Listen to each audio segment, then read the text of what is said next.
Our right of reply to one more attempt by the leader of Pakistan to tarnish the image of this august forum by bringing in matters internal to my country and going so far as to spew falsehoods on the world stage. While such statements deserve our collective contempt and sympathy for the mindset of the person who utters falsehood repeatedly, I am taking the floor to set the record straight. Regrettably, this is not the first time the leader of Pakistan has misused platforms provided by the UN to propagate false and malicious propaganda against my country, and seeking in vain to divert the world's attention from the sad state of his country, where terrorists enjoy free pass while the lives of ordinary people, especially those belonging to the minority communities, are turned upside down. Mr. President, member states are aware that Pakistan has an established history and policy of harboring, aiding, and actively supporting terrorists. Such defense of terrorism is unacceptable in the modern world. We keep hearing that Pakistan is a victim of terrorism. This is the country which is an arsonist disguising itself as a firefighter. Pakistan nurtures terrorists in their backyard in the hope that they will only harm their neighbors. My delegation is exercising its right of reply in response to the statement made by the Indian representative. Jammu and Kashmir neither is a so-called integral part of India, nor is it India's internal matter.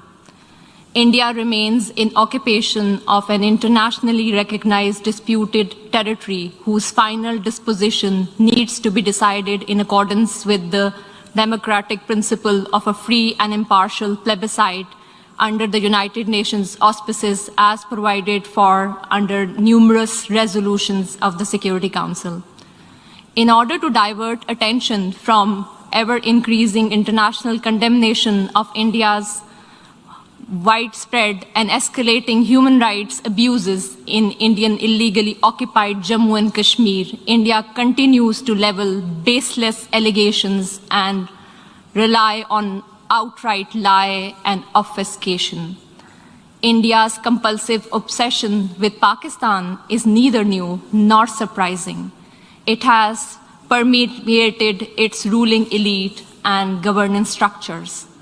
But there is a method to this obsession, as it underpins India's electoral and foreign policy under the ruling RSS-BJP Hindutva-inspired government. The EU Disinfo Lab has graphically revealed how India has deployed such tools of deflection, deception, and disinformation against my country, including at the United Nations.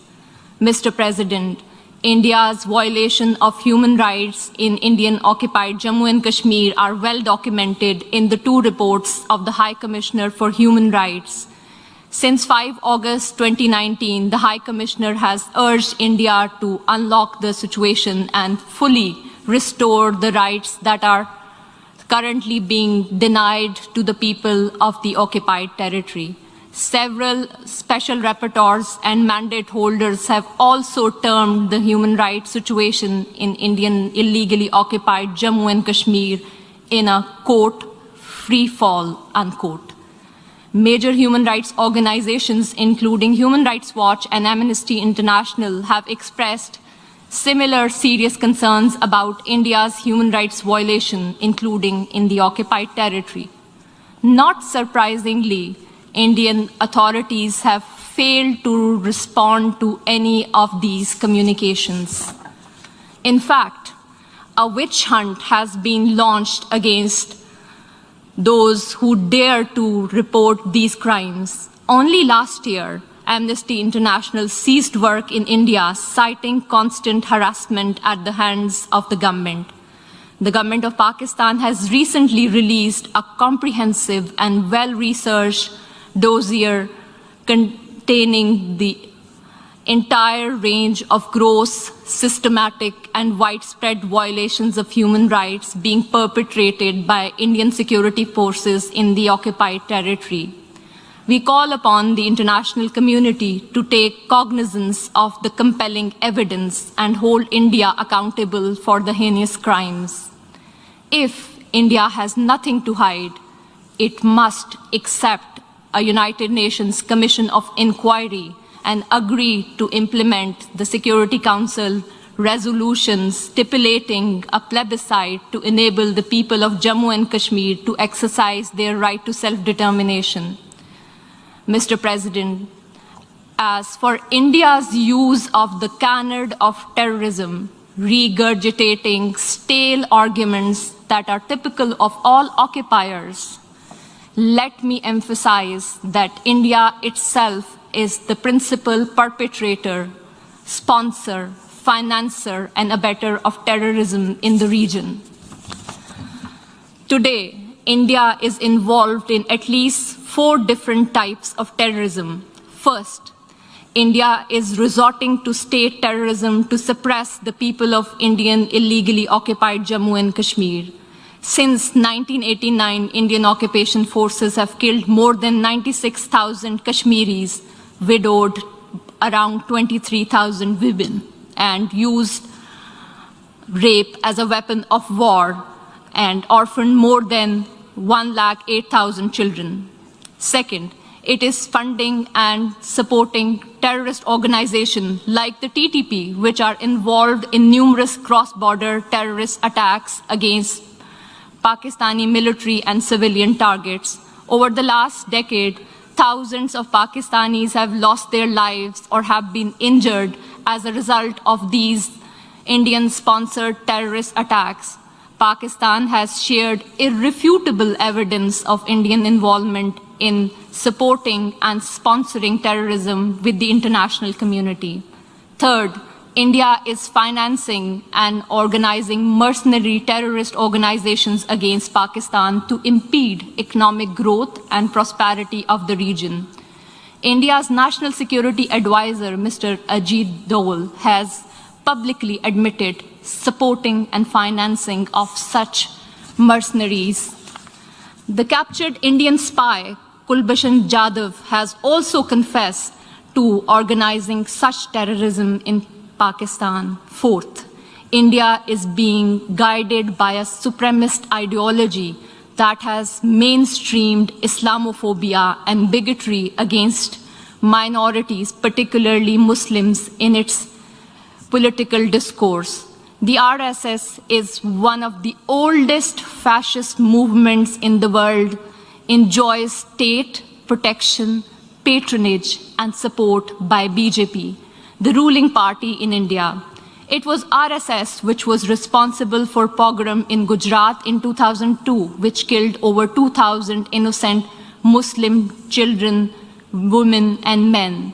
These anti-Muslim pogroms were later repeated in Mumbai and Delhi. One cannot expect anything new from the purveyor of Hindutva. In today's incredibly intolerant India, the 200 million strong Muslim minority faces frequent lynching by cow vigilantes, pogroms by RSS thugs with official complicity, discriminatory citizenship laws to disenfranchise Muslims, and a concerted campaign to destroy mosques and the rich Muslim heritage of India. Mr. President, for the edifice of fascism is in an advanced stage of construction in India today. The Hindutva order of the ruling party has created an atmosphere of fear among all minorities, including Muslims, Christians, Sikhs, and Dalits. The Indian delegation would do well to reflect on the deeply troubling trajectory their state is embarked upon, rather than indulging in patent falsehood about Pakistan. India must realize that it has continuously and miserably failed to suppress Kashmiris living under its occupation, from demanding their inalienable right to self-determination. I thank you. Je remercie l'honorable. I thank the distinguished representative of Pakistan.